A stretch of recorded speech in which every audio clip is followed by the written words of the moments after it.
Here that you guys are. You're down in the 49ers? Some people are right now. But what is this city like as a college football town? I think that has proven that college football is popular in a lot of places, especially when you have a fan base like Clemson's, which will fill pretty much any stadium that the Tigers happen to be playing in. And there's been a lot of excitement surrounding Miami and the resurgence of them. So I think Charlotte's a great host city. I've been to a number of events here over the years, and they've always done a first-class job with it. So this will be this will be a great atmosphere on Saturday night. Hey, Rece, talk about your 2 years on the college game. What is your favorite place to go to in the 2 years you've been taking over? Well, it's 3 years now. So since I'm here, Charlotte. No, no, there have been a lot of great scenes, and we've had several of them this year that have just been tremendous. But maybe a prisoner of the recent, but the scene that we had at Miami on campus for the show, the first time the show had ever been on campus, was remarkable. They were worried that they wouldn't get much of a turnout, and I showed up, between 6 and 6:30 to go to the show, and the line was all the way around the Shalala Center and by that lake, people as far as you could see. So I go in, finish up some stuff, come back out to go to the set at like 8:20, 8:30, something like that, and the line is longer. And they've already let people in. I mean, it just continued to grow, and as the show went on, it was just a sea of humanity on that beautiful, picturesque campus, and everybody was excited, obviously, for the return, and they delivered in the game against Notre Dame, and with the exception of the game last weekend, they've delivered every week. And what do they have to do to get into the playoff? Do you think if they played closely, against Clemson, should they be in because of what their body of work is? I wouldn't say that. I'm not going to be disingenuous and say that. I think they have to win the game. Clemson has an opportunity if it loses and the right set of circumstances happen.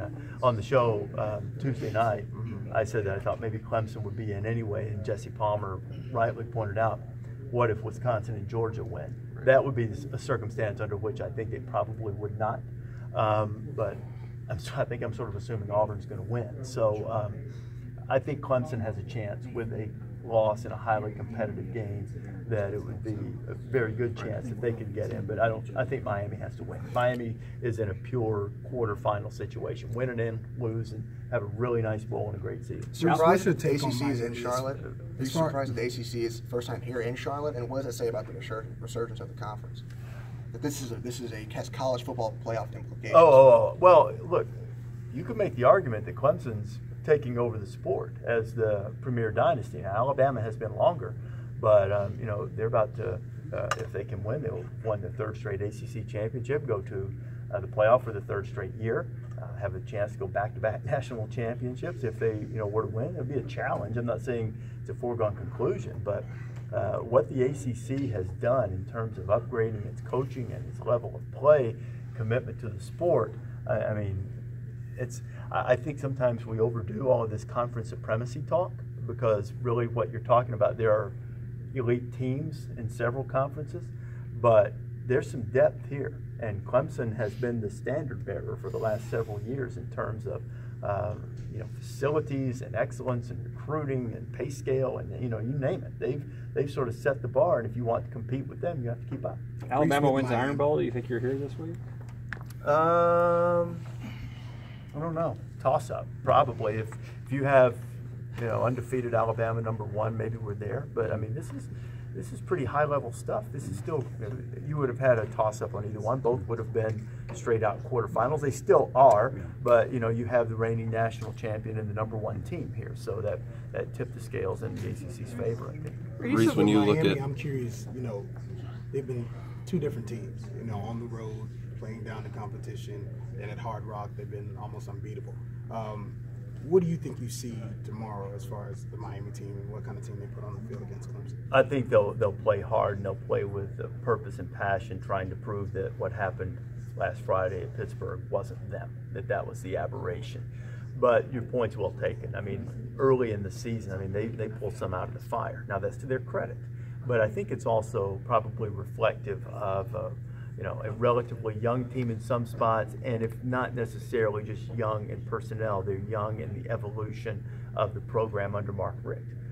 Year 2, program, it's kind of odd because the players turn over, but somehow programs sort of develop maturity over the course of time. And they're still in the infant stages of their resurgence and becoming a national brand and championship level contender again. So I think some of that you see as a result of that. Some of that is the fact that Malik hasn't played much until this year. And so, you see some growing pains along the way. But I think it's to their credit that they've only stumbled once, found ways to win close games early, grew in confidence as the season went along, played their best in their two biggest games at home against Virginia Tech and Notre Dame, and now they have another opportunity away from home to show that they've taken yet another step. Rece, when you look at how different this Clemson team is, what impresses you the most that they were able to be back in position to win the ACC again? I think probably the quarterback is the biggest thing. Now, might have been true last year, and it's certainly true this year. The most dominant and devastating position group in all of college football is the Clemson defensive front. So that's going to keep you in a lot of games, regardless of who's playing quarterback. But Kelly's development and steady hand over the course of the season, stepping in for the guy who won the national championship for them last year. I mean, let's be honest about that. If that's not Deshaun Watson over there, they probably don't win. But he was, and they did.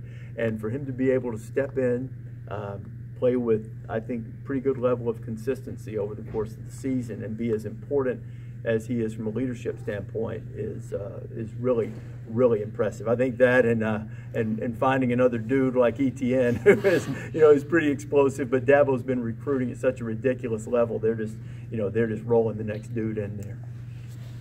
Thanks, Rece.